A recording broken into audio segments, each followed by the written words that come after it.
नमस्ते। हमारे संविधान के बारे में तो बहुत बातें होती हैं, है ना? पर क्या कभी सोचा है कि इसकी 12 अनुसूचियां यानी 12 शेड्यूल्स आखिर हैं क्या? आज हम इन्हीं को बहुत ही आसान भाषा में समझने वाले हैं। तो चलिए बिना देर किए शुरू करते हैं। सबसे पहला सवाल जो दिमाग में आता है वो ये है कि भाई इन अनुसूचियों की जरूरत ही क्या थी? सब कुछ आर्टिकल्स में ही क्यों नहीं लिख दिया गया? है ना, एक जायज सवाल। देखिए, इसका जवाब ना बहुत ही सिंपल है। सोचिए, जैसे किसी किताब के आखिर में अपेंडिसेस होते हैं, बस अनुसूचियां भी हमारे संविधान के लिए वही काम करती हैं। इनमें वो सारी लंबी चौड़ी लिस्ट्स और डिटेल्स होती हैं जिन्हें अगर आर्टिकल्स के बीच में डाल देते तो संविधान और भी ज्यादा कॉम्प्लिकेटेड हो जाता। तो एक तरह से ये संविधान को व्यवस्थित रखती हैं।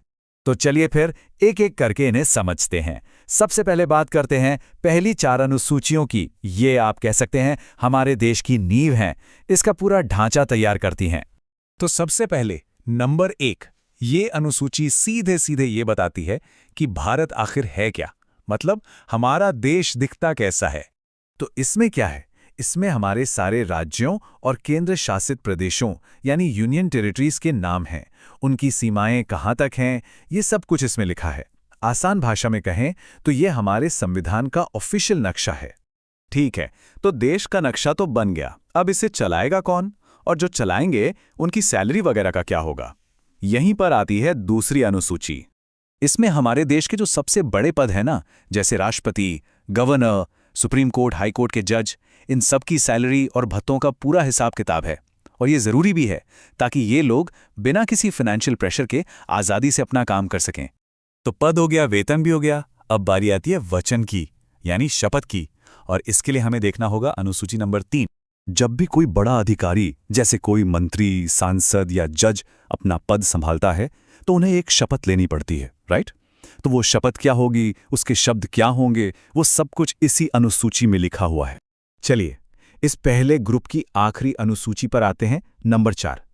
ये बहुत इंटरेस्टिंग है और सीधे सीधे राज्यों की पावर से जुड़ी है।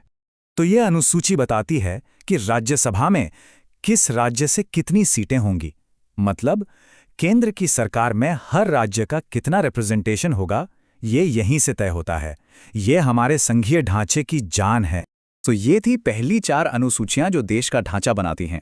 अब आगे बढ़ते हैं अगले सेट की तरफ। अनुसूची 5 से 8 ये दिखाती हैं कि हमारा संविधान भारत की जबरदस्त डाइवर्सिटी को कैसे मैनेज करता है। 5वीं और 6ठी अनुसूची को ना हमेशा एक साथ समझना चाहिए। ये दोनों ही हमारे देश के जो अनुसूचित और जनजातीय इलाके हैं उनके एडमिनिस्ट्रेशन से जुड़ी हैं। मकसद क्या है? मकसद यह है कि इन इलाकों के खास कल्चर और हितों को प्रोटेक्ट किया जा सके। हाँ, पर इनमें एक बड़ा फर्क है।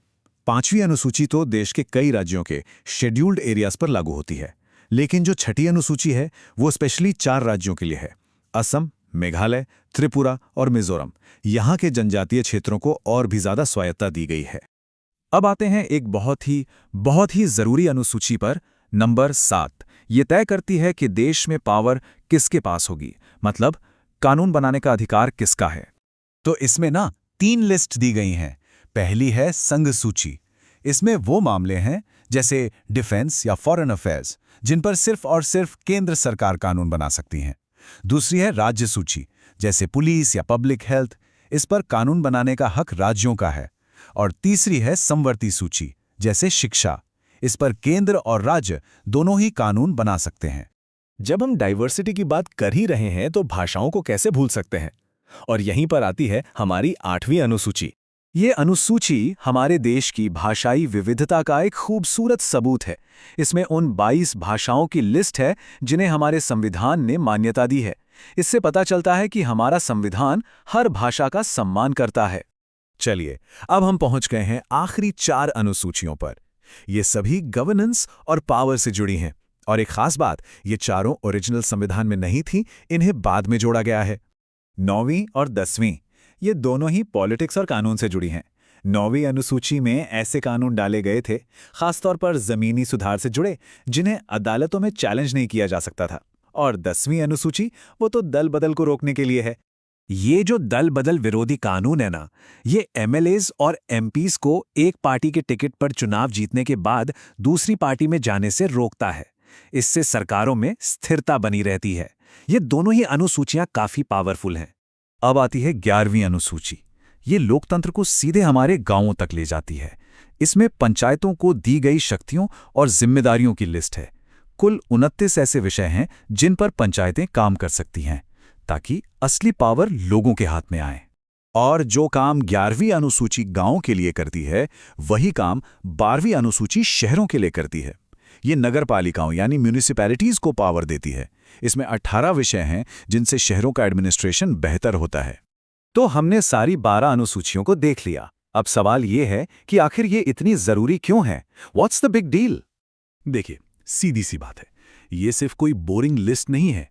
ये हमारे देश की पूरी रूपरेखा तय करती हैं। ये बताती हैं कि पावर किसके पास होगी। ये हमारी डाइवर्सिटी को सेलिब्रेट करती हैं और ये लोकतंत्र को गांव और शहर तक पहुंचाती हैं। असल में यही वो फ्रेमवर्क है जो हमारे संविधान को जमीन पर चलाता है। और अब जाते जाते एक सवाल छोड़ जाते हैं। इन 12 अनुसूचियों के बारे में जानने के बाद जरा सोचिए, इनमें से कौन सी अनुसूची है जो हम सबके यानी एक आम नागरिक के जीवन पर सबसे ज्यादा असर डालती है? सोचिएगा जरूर।